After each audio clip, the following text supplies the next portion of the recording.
զարգացումներ եք պատկերացնում համեցեք։ Նախ շնորհակալ եմ այս քննարկումը կազմակերպելու, անչափ կարևոր է, որ մենք այն թեմաները, որը կարծեք թե մեր հասարակության, հանրության ուշադրության հիմնական մասով չի արժանանում,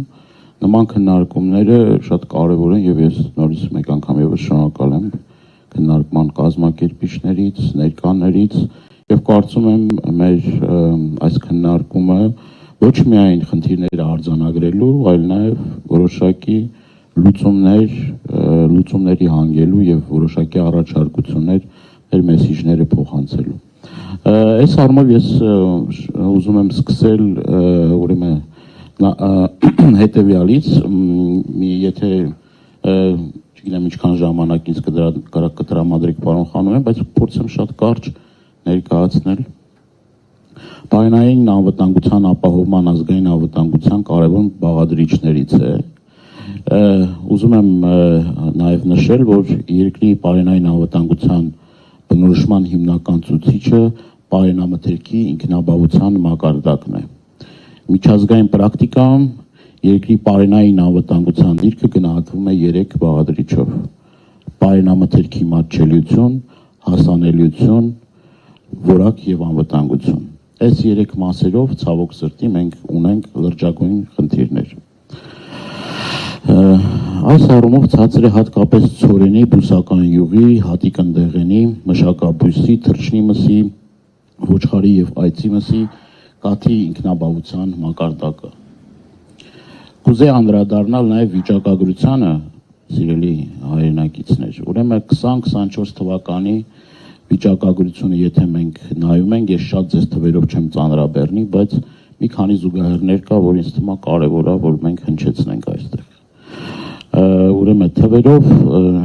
չեմ ծանրաբեռնի շատ, ասեմ, որ նույն ուրեմն նաև սա պաշտոնական տվյալներ է, ցորենի ինքնաբավության մակարդակի մասին եմ ուզում խոսել, եթե 2019 թվականին ըստ վիճակագրական տվյալների մոտ 31% մենք ինքնաբավության մակարդակ ունենք, ցավոք արդեն 24 թվականին շեշտակի նվազել է, հասնելով մինչև 22%-ի։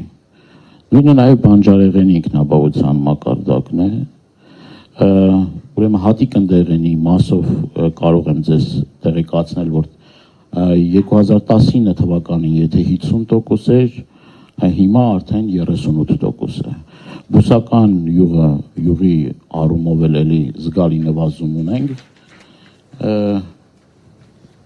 ինչպես նաև շաքար, կաթ, տավարի միս, խոզի միս, ոչխարի այծի միս, այսինքն այս թվերը շատ երկար են, էլի չեմ ուզում շատ ծանրաբեռնել ձեզ, բայց սա շատ կարևոր է հասկանալու համար, թե մենք ինչ միտումներ կա այս ասպարեզում։ Սա նաև արձանագրում է այն փաստը, որ մենք փաստացի ցավոք տապալել ենք գյուղատնտեսության ոլորտը։ Շատ կարևոր է նաև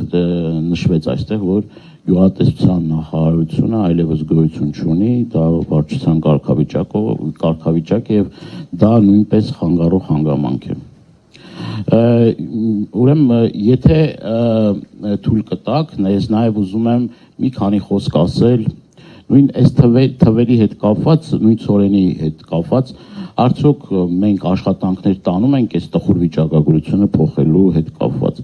Աշխատանքներ տարվում են, բազմաթիվ ելույթներ, հանձնաժողովի նիստերի ժամանակ առաջարկներ արվել են, բայց այդ առաջարկները նաև համացանցում կան բազմաթիվ տեսանյութեր, այդ առաջարկները ցավոք սրտի գործող իշխանությունների կողմից չեն ընդունվել։ Ինչ է պատճառը, նաև մի քիչ ցորենի մասին եմ ուզում խոսել,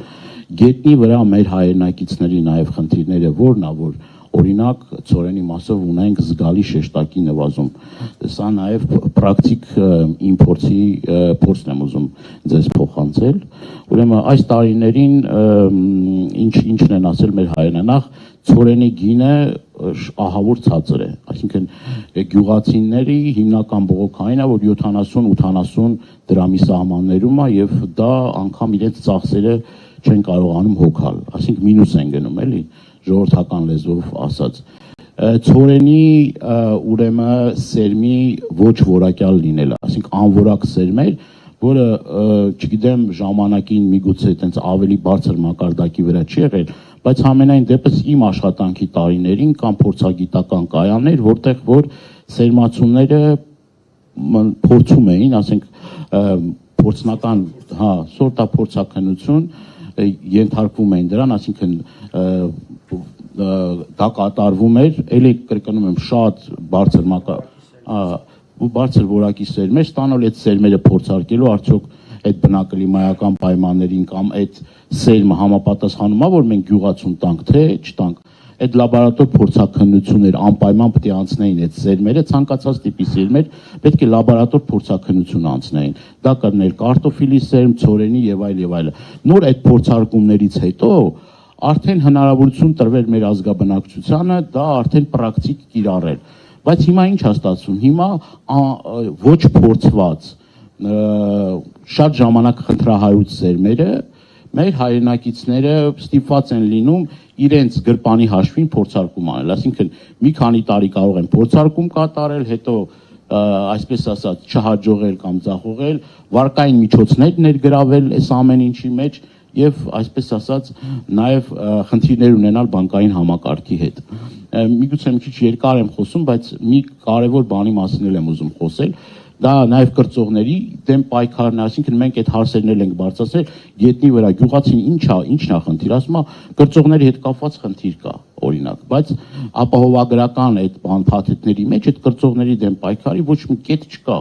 Եվ գյուղացին շիվարած չգիտի ինչ անի, ցորենը կցանի, բայց կգա արդեն ժամանակը ամբողջությամբ այդ իր դաշտը sense գետնին հավասարված է եւ դրա մասին հրապարակումներ ենք կարել, տեսանյութեր ենք բանարել,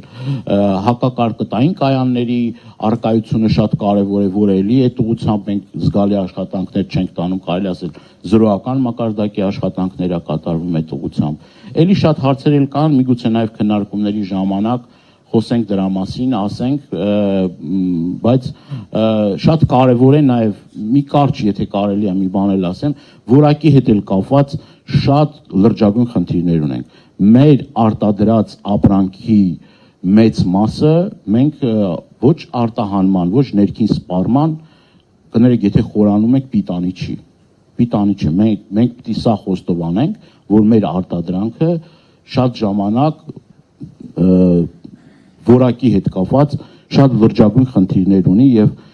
որ խոսում են տնտեսական դիվերսիֆիկացիայի մասին, արտահանման մասին, շատ կարեւոր է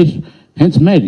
բացի արտահանումը, հենց մեր սպառողները, հայ սպառողը իրավունք ունի որակյալ արտադրանք, որակյալ ապրանք ստանալու։ Սրա հետ կապված էլի հարցեր կան, կարծում եմ, որ քննարկման ընթացքում մենք նաեւ այս հարցերը կարող ենք նաեւ քննարկման առարկա դարձնել։ Շնորհակալ եմ։ Շնորհակալություն։